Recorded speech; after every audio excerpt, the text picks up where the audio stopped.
So mo na karon ang kahimtang human na magsimba karon ngaon na pud mi.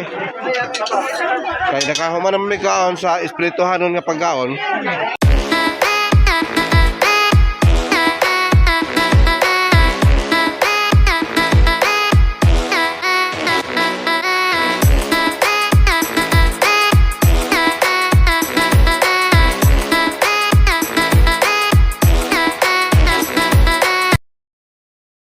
Bulat nga wild Mga kapanok aniya ta diri sa Monigi uban sa manindot nga Spring kinaiyak Resort sa mga disenyo sa Mambuaya. amin mag-isunan. Kauban sa atong mga kauban sa district Ang leadership niini nga sa mga Lubihid Lagindigan district tungod kay aduna kitay selebrasyon sa ato nga IEL. So kauban kita dinhi mga kapanok sulod sa duha ka adlaw sa ato nga mga programs nga pagahimon diri. So pigitan ako sa inyo ang view sa atong Spring Monigi Spring Resort sa Mambuaya. So niya ta karon nagsimba ta diri. Nagsakripisyo ginubiyahe nagasto Sa mo kauban sa lapi ato sa apil ang mga balon kung sa orasan ninyo na kaigsuonan giluto nga mga 70 Adventist diri sa nagahapon pa nagilatan. Lubihid Lagindigan district. Anton ang uban di balon pa So, sila. wala kuno ili ay sumala pa sa Mga sabot. kauban. Mananghit ako daw. Alright, na itong mga kauban sila. Di ko mulis pa Okay. diretso ko sa Sungay Church.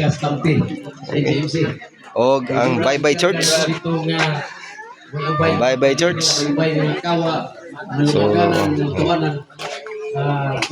So mo na karon ang kahimtang human na magsimba karon ngaon na pud mi. Kay nakahuman na mi kaon sa espirituhanon nga pagkaon. Kaon na pud mi sa atong pagkaon nga kuan. Oh. Human na kaon sa espirituhanon nga pagkaon. Kaon sa mi sa sa isola ni mo brad. Oh. Di ba? Kaya. Ang ba nagluto pa? Ini mga babae okay, naiilang apple nga gidawat kay babae ra Tagalog apple. Way labot ang mga lalaki kay nanay apple. Oh, mana mga babae rin taga-apple kay mga lalaki na may mga apple. Ay apple sa Reguilas di ay.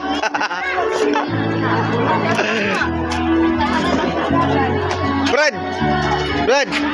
Oh, dana mga babae taga-anog apple. Pero ang mga lalaki wala taga-apple kay nila sa Reguilas.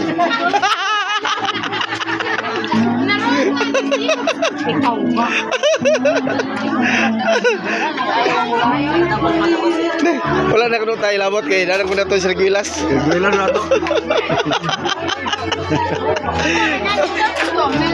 Pastor, wala na to labot sa apple kay nanda to sa Reguilas.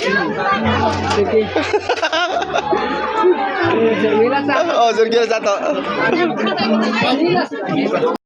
So alright mga kapanok, punta po tayo sa kanilang tilapia pan dito dahil may pan po sila. So ipakita ko po sa inyo mga kapanok yung mga tilapia dito. Dahil lang tilapia lang mga kapanok ay madami din. So ayan o, grabe. So mayang hapon mga kapanok, kuha tayo ng tilapia dito. Mangawil tayo at yung makuha natin, yan natin babayaran. At yan ay ulamin natin. Dahil wala tayong ulam. Pagpunta natin dito, wala tayong lang ulam. So dito tayo kukuha ng pangulam natin mga kapanok. Balik yun. Hindi ay kanok. Hindi.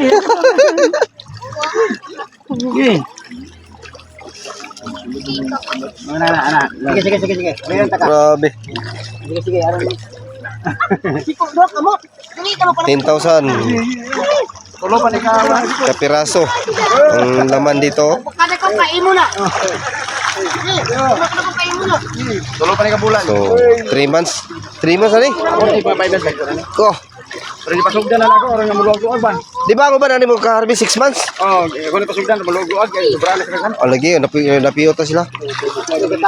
Pero kini idara mo lami kay kilawon. Kini ni. Kani. Naman ani. Bukok pambukog. Bumuk.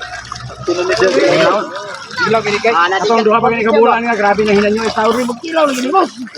So, ito na ang aming ulamin.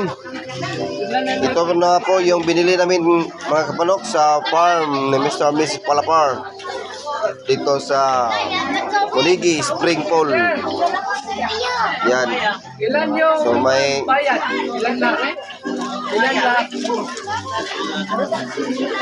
So binayaran natin ng tag 280 per kilo. So may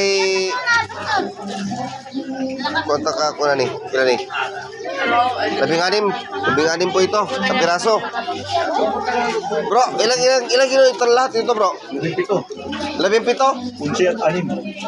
Ah.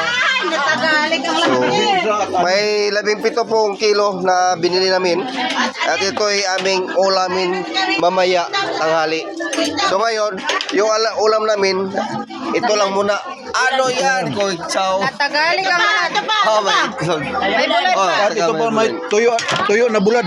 Oh, di ba? Oh, muna mo pamahaw karon. Ya utan-utan na lagi. Oh. No, sa pasor kaya yung hapon. Ako yung unto ka na naman dayon na tumbirahan. Oh, di ba? Oh. Ano lasa? Baka sa ni karong pastor. Baka kan sada na. Ito na manok. Okay. So, Tisol. Oh. Kaway-kaway. Hindi mo may dagay kaway.